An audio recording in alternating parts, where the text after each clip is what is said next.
โอ้ยเอฟซีไอเสี่ยงไหมเท่าไหร่เสี่ยงเลยไอเกียวไม่ไปถ่ายรูปกับพี่ป้าโทษทุกคนพอผู้กับทิดาลาวยิ้มเปอะยิ้มเป้ยอยู่กลางป่าอยู่กลางดงอยู่บ้านนอกคอกนา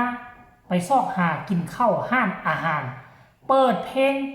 ของอาจารย์ผู้ยังบ่แล้วเปิดเพลงหอบฝันข้ามโขงอีกตืมหรือว่าเจ้าของห้านฮู้ว่านี่คือศิลปินโด่งศิลปินดังของทั้งสองฝากฟังของมานั่งกินข้าวอยู่ห้านของตนเองไปฮอดเมืองเฟืองปุ๊บ FC ตัวน้อยมารอท่า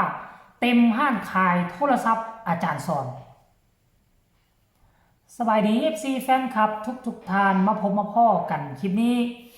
มีเรื่องเล่าข้อมูลข่าวสารอัปเดตการเดินทางของคณะพอผู้ศรีวิไลหรือว่าทีมงานของน้องธิดาลาวลูกสาวของพ่อแม่ทั้งสองฝากฟังแม่น้ำของมาฝากมาต้อนกันในคลิปนี้ซึ่งเป็นเรื่องที่อึ้งทึ่งแม้แต่อาจารย์ผู้ก็ยังบอกว่าอยู่บ้านนอกคอกนาขนาดนี้บ่คิดว่าจะได้ฟังเพลงของตนเองห้านอาหารแคมทางข้าเจ้าปุ๊กเป็นตู้ไปภาษาไทยจะเป็นกระต๊อบคันอีสานกับลาวก็เป็นตู้นั่นตู้นี่ย่างใหญ่กันไปเลือกนั่งได้ตามสบาย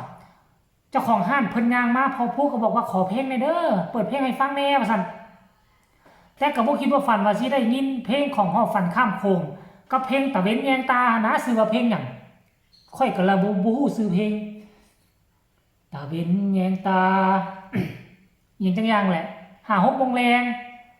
ฝูงควายกำลังเข้าแรงจะซื้อเพลงหยัง ได้ยิน2เพลงนี้เลยไหนที่ดารายิ้มตอนเขาเปิดเพลงพอกับพาซิปพีเคก็ห้องไปตามเปิดเพลงที่ดาราก็ห้องไปท่านผู้ชมหลังจากนั้นฟังเพลงตนเองอิ่มหม่ำสำราญแล้วกินข้าวเรียบร้อยแล้วขึ้นรถต่อได้มันยังเหลืออีก60 กิโลสั่นขี่รถมาฮอดแล้วบัดนี้มาฮอดเมืองเฟืองแล้วก็ไปพักเช้าเมื่อยอยู่ที่ห้างอาจารย์สอนเนาะซึ่งเพิ่นก็มีห้างขายโทรศัพท์พุ่นเด้ซึ่งเป็นน้องชายของพ่อผู้ศรีวิไลอีกคนนึงอยู่ทางฝั่งลาวนี่แหละเพิ่นเป็นผู้ที่ตกแต่งเฮ็ดกราฟิกเฮ็ดเกี่ยวกับหน้าปกเพลงของที่ดาราหั่นบอกห้างของเพิ่นตามที่ค่อยเบิ่งแล้วตามที่เบิ่งพ่อผู้ศรีวิไลย่างมาจากตลาดคงจะบ่ไกลจากตลาดห่างจากตลาดนี่ค่อยเบิ่งแล้วบ่เกิน300 เมตรเดี๋ยวอีกจังน้อยเบิ่งค่อยสิเข้าเบิ่งแผนที่ก่อนเนาะค่อยเบิ่งแล้วน่ะอยู่มอไส้สวยกับตลาดเลยท่านผู้ชมเนาะแต่ว่ารายละเอียดอยากให้ทุกคนไปชมคลิปนี้นำกันซะก่อนวินาทีที่น้องธิดาลาวไปฮอดปึ๊บ FC ตัวน้อยชาวเมืองเฟืองนั่นแหละหุ่มปึกมาใส่ธิดาลาวเป็น5 คน6 คนมาขอถ่ายรูปอยู่กับห้านขายโทรศัพท์เลยแหมทุกคนโยเกือบบ่ได้ไปตลาดหลังจากถ่ายรูปถ่ายห้อยกับ FC ตัวน้อยแล้วก็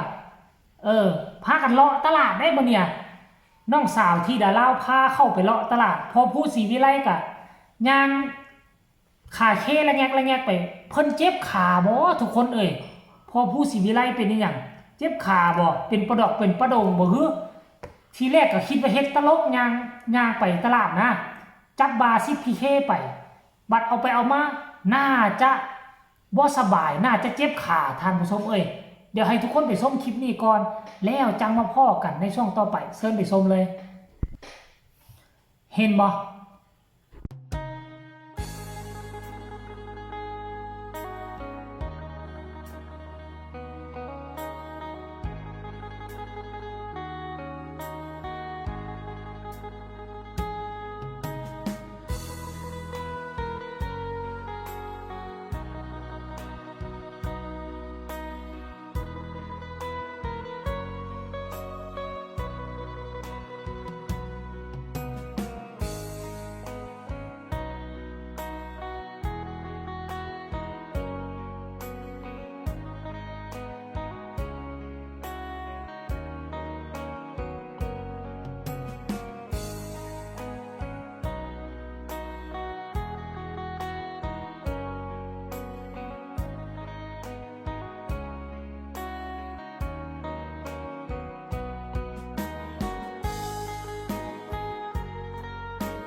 โ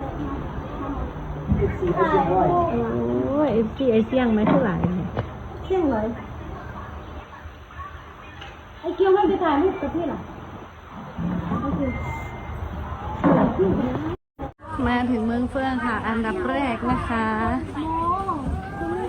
เซอร์เวย์ตลาดเซอร์เวย์ตลาดกันก่อนค่ะ ก่อนที่จะไปเก็บภาพนะคะดินดู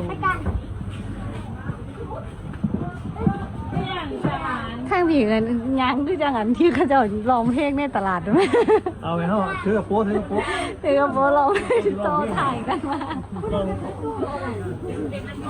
โอ้ผักรวม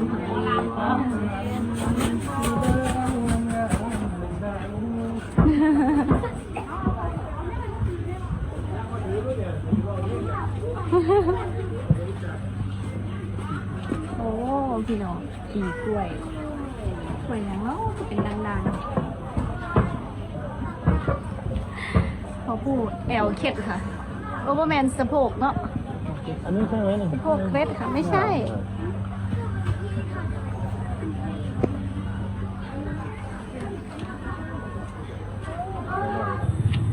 ตลาดเมืองเฟือง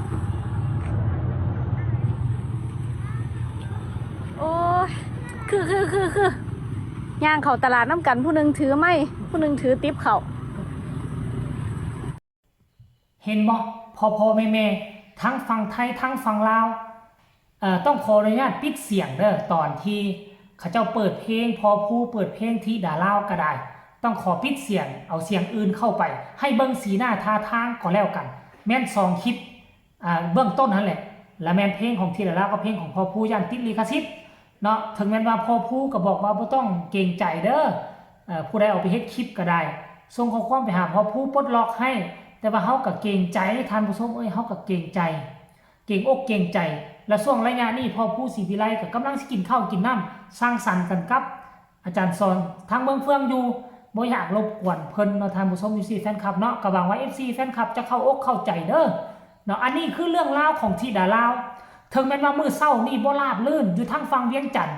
ยังบ่ทันได้ไปถ่ายเทื่อ MV ทั้งท่าหลวงประตูไซบ่ราบรื่นตอนเช้าแต่หลังจากเดินทางไปน่ะราบรื่นมีความสุขตั้งแต่ยังบ่ทันฮอดเมืองเฟืองพุ่นน่ะท่านผู้ชมเนาะเอาค่อยก็เอามาฝากเอามาต้อนกันเพียงซ้ำนี้เด้อเดี๋ยวมื้ออื่นมีการเคลื่อนไหวอัปเดตกันแนวใดเดินทางจังใดไปถ่าย MV อยู่หม่องใดเหตุการณ์จะมีสิ่งมหัศจรรย์เกิดขึ้นให้กับครอบครัวศรีวิไลได้มีห้อยยิ้มได้ดีอกดีใจบ่ก็เอาไว้ในมื้ออื่นก็แล้วกันเด้อสำหรับที่ดาราก็ได้ขอคนละ1ไลค์1แชร์เท่านั้นที่สำคัญอย่ากดข้ามโฆษณาพอกันใหม่ในคลิปหน้าลาท่านผู้ชมไปก่อนสบายดี